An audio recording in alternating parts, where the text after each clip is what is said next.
పూల చెట్టు గులాబీ సీడ్స్ ఉన్నాయి. మా అమ్మాయి వాళ్ళ ఫ్రెండ్ వాళ్ళ ఇంటికి వచ్చిన బ్యాక్ యార్డ్ చూస్తున్నా. ఈరోజు చల్లగా ఉంది వెదర్ అని వేసుకున్నా. గులాబీ చెట్లకి విత్తనాలు కనిపిస్తే తెంపుతున్నా అండి, ఇండియాకి తెద్దామని.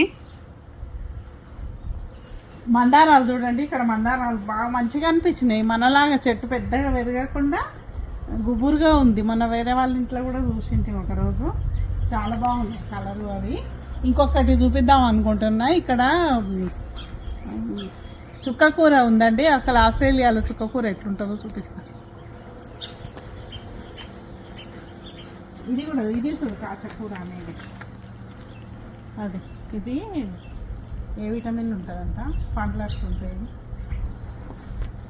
చూపెట్టి దగ్గర నుంచి కాచకూర అది కండ్లకు మంచిదంట. మా అమ్మమ్మ వాళ్ళు అయితే రేచీకట్లకి ఆకు తెచ్చి మందు చేసి ఇచ్చేది. నేను చిన్నప్పుడు చూస్తుంటే అది మంచిగా అసలు ఎవరిని ముట్టుకోకుండా పెంచుకుంటుంది బ్యాక్ యార్డ్ లాంటి ఇంటి వెనక పెరట్లో. అయితే చుక్కకూర చూడండి ఎట్లా ఉంది. అసలు ఈ ఆకు చూడండి, సైజు చూడండి అసలు ఎంత ఉంది. ఇంత పెద్ద సైజు,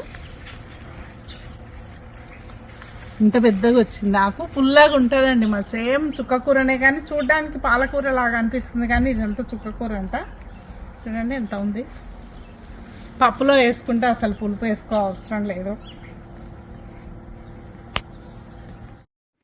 ఈరోజు గోంగూర తెద్దామని షాప్ దగ్గరికి వెళ్తే చుక్కకూర కనిపించింది.